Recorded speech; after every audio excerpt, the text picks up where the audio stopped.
so why don't you come out with it? Because a burden shared may either be halved or doubled, depending on the heart that receives it. Foul his beard! Enough with the quail. Soft! Give me the meat, and give it to me raw.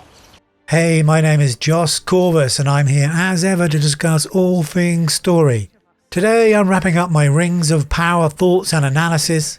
We'll be reviewing the show as a whole and sharing some feedback on the characters.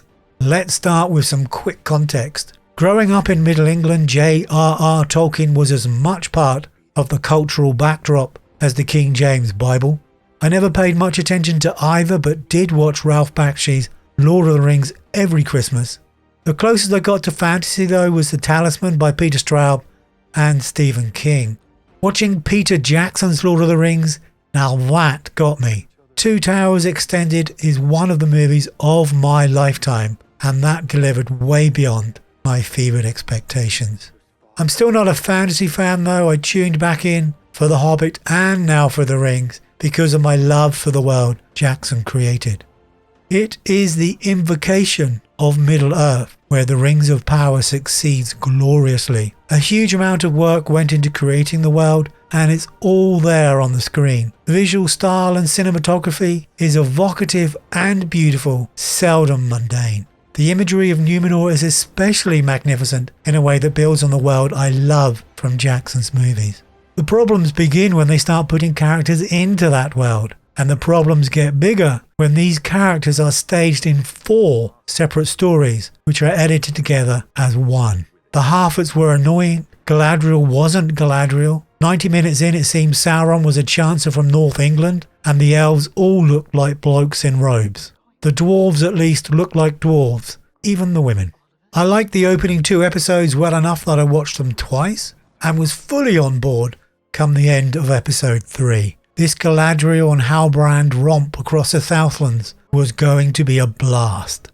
But then we got another 2 hours in Numenor focusing on the kind of political narrative I was watching The Rings to get away from. The promising Arondir-led Southland story fizzled badly when Bronwyn was swapped in to take charge, and the Harfoot story refused to get going. For all the cosy bro love, Elrond and Durin were going nowhere fast. And then it got worse. A whole bunch of Numenor characters, including the Queen, were leveraged into Galadriel's retribution tour with the simple goal of stranding Isildur in Mordor and blinding Miriel. Purpose unknown, the Numenorians shipped back home 2 episodes after leaving Numenor.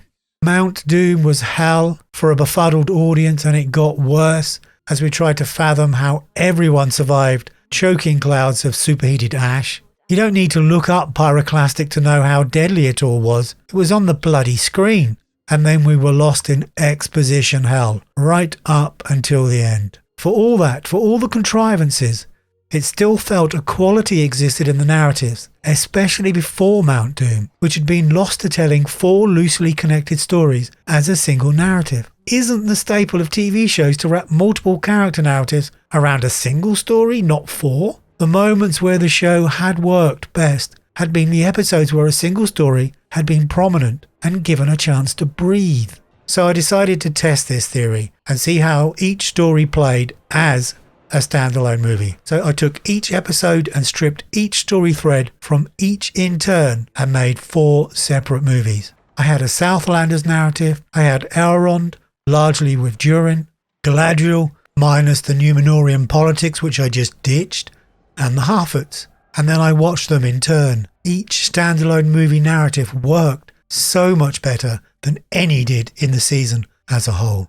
The first and biggest reason is the obvious: immersion and continuity. It allows you to invest in the narrative and the characters. I watched the Harfoots movie first because I liked it the least in the show. It also has minimal connection to the other stories. The orchard gets torched by Mount Doom, but that's it. Viewed as a standalone, the Harfoots movie plays like a good 90-minute TV drama with the benefit of being set in Middle-earth. The story is a little slow getting set up with the Harfoots and then Meteor Man's inclusion to the Brandyfoot family. But it's all entertaining and amusing, and the narrative moves through a good story structure. You get a real sense of Nori's fascination with Meteor Man as a window to the wider world. The cultists turn up on cue at the midpoint, adding drama and threat. which escalates first with the confrontation with the dogs, the Meteor Man's healing, and his departure after he tries to fix the damaged tree.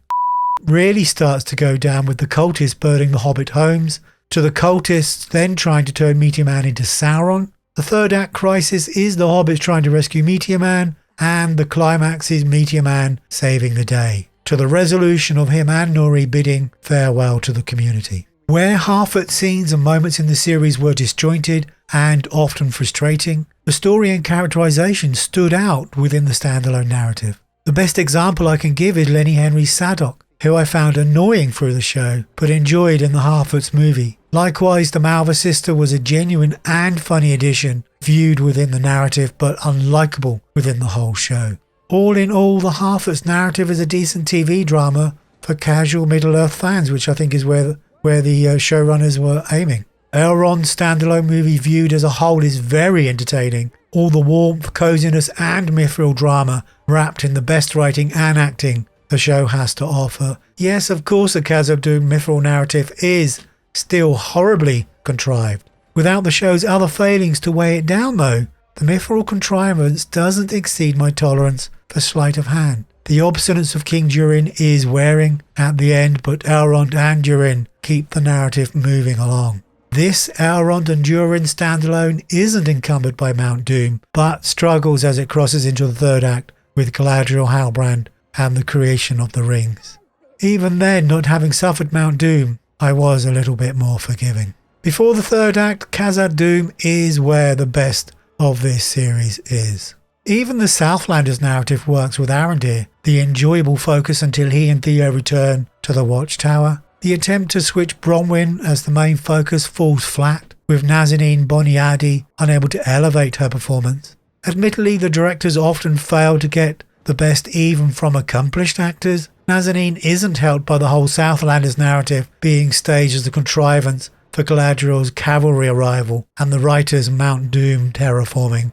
After Mount Doom, the characters kind of just fade away, save for Theo, who gets a sword. With the Númenórean politics removed from Galadriel's standalone, it moves along really nicely, even through Númenor, where the tears of the Valinor falling of the leaves is the midpoint, convincing Miriel to support Galadriel's quest. I know Galadriel isn't Galadriel, but as a female elf vendetta narrative, it works until we get to Mount Doom. Yes, the Galadriel standalone is hamstrung by Halbrand's secret Sauron mystery, which wasted the chance to play a time-honoured He's Behind You game with Galadriel to work up the audience. Yes, it is kneecapped by Mount Doom, but the story that preceded Mount Doom was just like the rest, good TV drama based in a beautifully rendered Middle-earth. And we see this time and time again. It's not unique to the Rings of Power. How easy it is when a studio is locked into a project to get lost in the details. The creators of the show carried a huge load and did so much in creating the world. And they did it so well, but in the process they lost sight of the fact they were meant to be entertaining an audience. I'm not going to talk any more about Mount Doom. I'm done. All the resolution of the plot becoming a summary that happened afterwards. I just can't watch it. Just as I'll always lament the decision to invest so much in Númenórean politics staging Season 2 over delivering any kind of third act climax. The takeaway: if Amazon wants eyes on their Rings drama, they should publish the 4 separate movies. I'd watch those until Mount Doom. Beyond the abject third act failure, the creators of Rings of Power actually wrote and created 4 good TV dramas. 4 separate dramas they thought could be blended into one great TV series. But the blending only diluted the separate narratives, shackling the whole with the combined weight of the problems in each. Add in the Númenórean politic and we get a show that started slow and became a head-scratching slog when the issues started to mount up. The writers will have realised their mistake as they started editing the narratives, but by then it was too late. You have to hope hubris will kick in and they'll focus on a primary narrative and thread everything around this for Season 2. That they realise the fall of Númenor should be the adventure of mortal men, manipulated by the promise of immortality, not political satire. Of course, they could also double down on their genius, and well. As I was finishing this script, I saw news that Amazon is making changes to their TV show division, which could include the showrunners of Rings. Before casting judgment or celebrating their demise, we should recall the old adage, be careful for what you wish for. You could end up with something so diluted and not Middle-earth, Season 1 might become a fond memory. We shouldn't forget these showrunners brought a lot to this season visually, which was no small accomplishment. Can they tell a good story? I think they can, having viewed the individual narratives. Did they make some horrible mistakes? Oh yes. Do they know how to finish a story? Hell no. I'd have them on board for the second season, but I definitely have a producer keeping tabs on the story, someone familiar with successful TV show narratives. Okay, finally, let's take a quick fire look at some of the key characters and the performance of the actors playing them. Bronwyn worked well as a village healer and love interest, but the story leveraged her into a role Nazanin Boniadi could not deliver. Killing off Bronwyn in that first orc fight would have given Arondir and Theo a whole world of scope to develop an original and meaningful narrative, but no. Arondir is a great character, well played and underused after Bronwyn takes over. It looks like Ismael Cruz Cordova will be bound to the human story going forward, but is so wasted there, especially alongside Bronwyn. Arondir and Theo as marauding troublemakers would add a much needed sense of adventure to the show. Tyrone Hafidin's Theo came across as a young man acting for the majority of the series, but I thought there was some promise. Elrond and Celebrimbor both looked like men in robes and never came across as elves who'd lived close to 2,000 years. Robert Arameo's Elrond was staged as Gil-galad's eager intern, and the inspiration for Charles Edward's Celebrimbor seemed to be the power-hungry sales manager. The relationship between Durin and Elrond was the beating heart of the show, but it didn't resonate as dwarf and elf. It was like bro love. Durin did seem like a dwarf, and so did his missus. If anyone in the show deserves recognition for their performance, it's Owain Arthur. I wasn't a fan of dwarf kissing though. Gil-galad resonated as an elf with millennia of life experiences, but he was ladled with the contrived Mithril initiative and dialogue that often sounded like it was pulled directly from corporate memos. Benjamin Walker did well with very little. Some of the glowing magnificence we expected from a Galadriel with 2 millennia under her belt was evident in Queen Miriel early, but the drive to make Miriel a battlefield commander with no meaningful dialogue stilted Cynthia Addai-Robinson's role and performance, and diluted our initial perception of the majestic Miriel. Tristan Gravel's Varazone was devilishly political and excellently portrayed, but we saw too much of him in a narrative purely designed to stage a second season storyline, staging for a political theme that came across as too on the nose and not in any ways entertaining. Elves will take our jobs. Lloyd Owen's Elendril is a great character underused to an extent it is almost criminal. Isildur was played well enough by Maxim Baldry, but was given too much screen time for a character whose story was never resolved. Halbrand is not Sauron. No disrespect to the excellent Charlie Vickers, but he's more Isildur than Sauron, but doesn't fit the age demographic they had in mind for Isildur, so Halbrand. Galadriel is not Galadriel. Not even a glimmer of Galadriel. I warmed to Morfydd Clark though and thought she was hamstrung by writing that flatlined her character development in Numenor. I was all in on her by the time they climbed on the boat in that gorgeous armour. My only acting directive for her next season would be to channel her fleet-footed warrior and not the flat-footed girl next door she often seemed to be in the show. Meteor Man definitely looks wizardly, and Daniel Wayman certainly possesses the kind of acting chops we expect of his kind. Although wasn't it Tolkien who said wizards were sent to Middle-earth as older men to put physical restraints on their considerable powers?